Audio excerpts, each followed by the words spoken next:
इतना सुनकर पुरंजन ने कहा, अच्छा क्या तुम हमसे विवाह करोगी? तो तैयार हो गए। अच्छा, विवाह के लिए तैयार हो गए, दोनों का विवाह हो गया, दोनों उस पुरी में रहने लगे। पुरंजन उस स्त्री में इतना आसक्त हो गया, अच्छा उसका नाम पड़ गया पुरंजनी, पुरंजन की पत्नी थी। इतना आसक्त हो गया कि क्वचित गायति गायन्त्याम रुदत्याम रुदति क्वचित। जब वह हंसती तो ये भी हंसता, जब वो रोती तो ये भी हंसता रोता। जैसी क्रिया पुरंजनी करती वैसी ही क्रिया यह पुरंजन करने लगा। इतना आसक्त हो गया, इतना अधीन हो गया उसके। तब तो धीरे धीरे समय बीतने लगा। एक दिन पुरंजन हेमोपस्करमारुह्य, एक दिन पुरंजन जंगल में शिकार खेलने गया।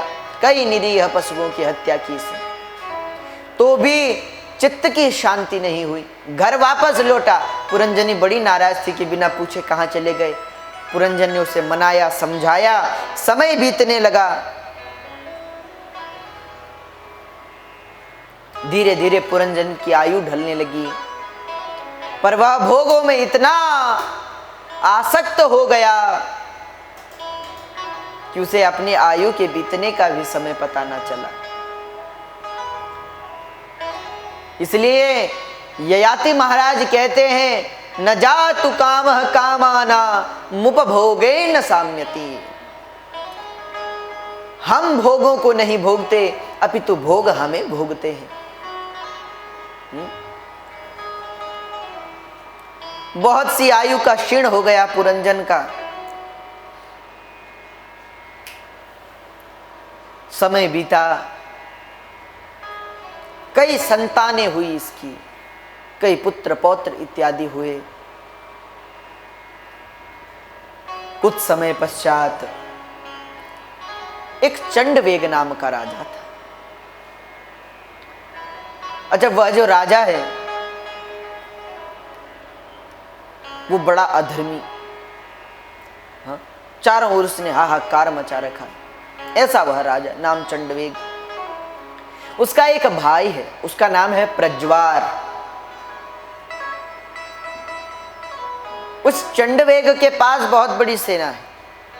उसकी सेवा में गंधर्वों का राजा है वह चंडवेग, इसलिए उसकी सेवा में 360 गंधर्व और 360 ही गंधर्वियां हैं।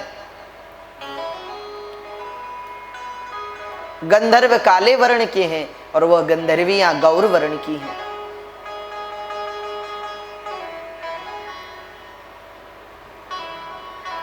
एक दिन एक जरा नाम की कन्या उसकी सभा में आई और उससे बोली कि आप मुझसे विवाह कर लीजिए।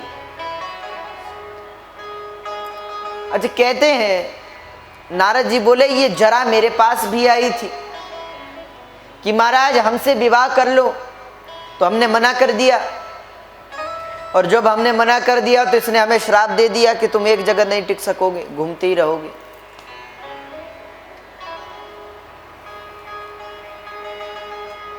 तो नारद जी बोले, ये चंडवेग से बोली कि मुझसे विवाह कर लो। तो उसने कहा कि नहीं नहीं, मैं तुमसे विवाह तो नहीं कर सकता, पर तुम मेरी बहन बन जाओ और मेरी सेना लेकर जाओ। जिस राजा से तुम विवाह करना चाहती हो उससे विवाह करो। जरा ने कहा ठीक है। तो साथ में प्रज्वार को लेकर वह अनेक नगरों में घूमी। एक दिन उसे पुरंजन की बड़ी सुंदर पुरी दिखाई दी। मन में विचार किया यहां चलेंगे। प्रवेश करना चाहा तो उस पंच फण वाले सर्प ने रोक लिया। तब तो जरा ने साथ में प्रज्वार को लिया और चंडवेग को लिया और आक्रमण कर दिया पुरंजन की पुरी पर। बहुत समय तक तो पुरंजन को यह पता ही नहीं चला कि कोई मेरे इस सेनापति उस सर्प से लड़ रहा है। वो इतना भोगों में डूब गया था, उसे कोई पता ही नहीं। बहुत समय बाद जब उसे पता चला तो युद्ध करते करते वह सर्प क्षीण हो गया था। उसकी स्थिति खराब हो गई। अब तो जरा ने आक्रमण किया, नगरी पर चारों ओर लूटपाट होने लगी। प्रज्वार ने आग लगा दी पुरी में, चारों ओर हाहाकार मच गया।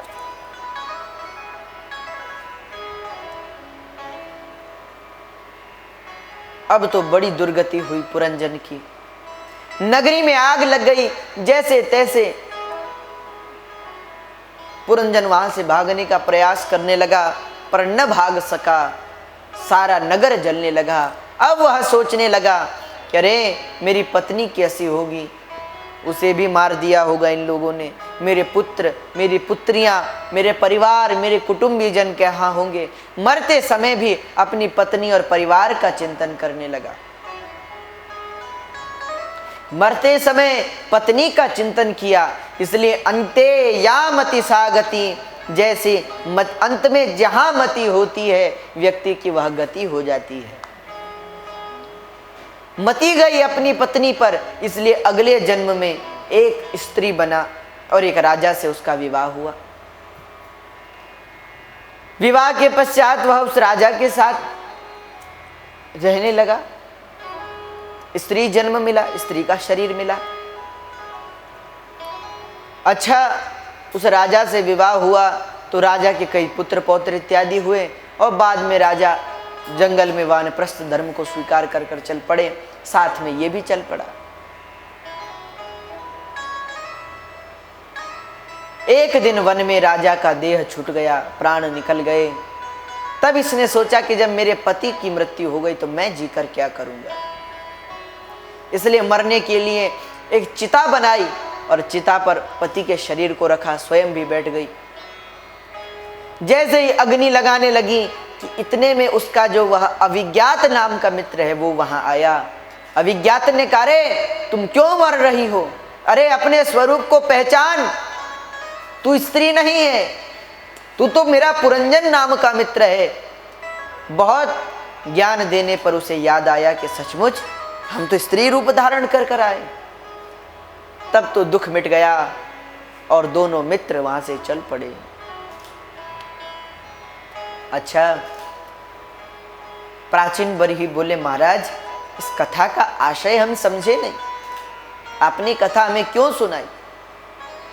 तो नारद जी बोले, अब ध्यान से सुनना, ये जो पुरंजन है ये जीव है, यह आत्मा है, हम सब लोग पुरंजन हैं। और वो जो 9 द्वारों वाली नगरी है वो यह शरीर है, मानव देह है। पुरंजन का जो वह अविज्ञात नाम का मित्र है वो भगवान है। पर पुरंजन क्या करता है, भगवान को छोड़कर आशाएं और लालसाएं, तृष्णाएं उसे इतना बाध्य कर देती हैं कि वह समाज में आ जाता है, संसार में आ जाता है। अनेक नगरों में घूमता है, अर्थात अनेक शरीरों में घूमता है, कभी पशु कभी पक्षी, पर लेकिन सब शरीरों में भी उसे उत्तम कौन सा शरीर लगा, बोले वो मानव देह, वो 9 द्वारों वाला नगर।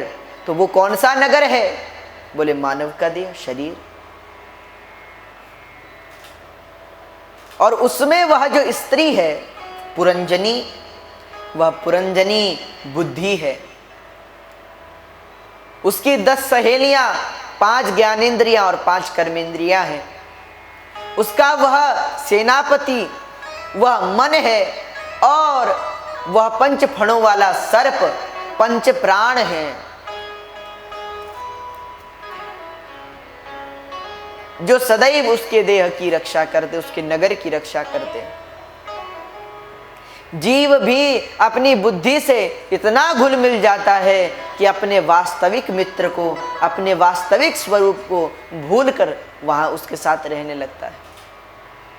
और हम भी तो शरीर में खो गए, बुद्धि ने ऐसा प्रभाव डाला है, हम भगवान को भूल गए। अच्छा, पुरंजन पर आक्रमण करती है वह जरा। जरा कौन है, बुढ़ापा, वृद्धा अवस्था ही जरा है। जरा से कोई विवाह नहीं करना चाहता। और ये चंडवेग कौन है, बोले चंडवेग संवत्सर है, समय है।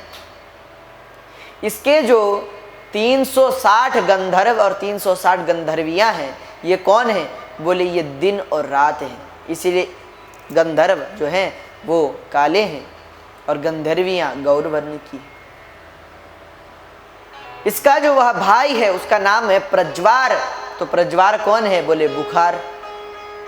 दो प्रकार का है, शीत और उष्ण, इसलिए प्रज्वार है। यह सब आक्रमण करते हैं पुरंजन की पुरी। जरा भी आई, समय ने प्रभाव डाला, पंच प्राणों को धीरे धीरे समाप्त किया, पर जीव को ये पता ही नहीं कि उसकी आयु क्षीण हो रही है, उसकी आयु का नाश हो रहा है। वह तो भोगों में इतना लिप्त है कि उसे भोगों के अलावा और कुछ दिखाई नहीं देता।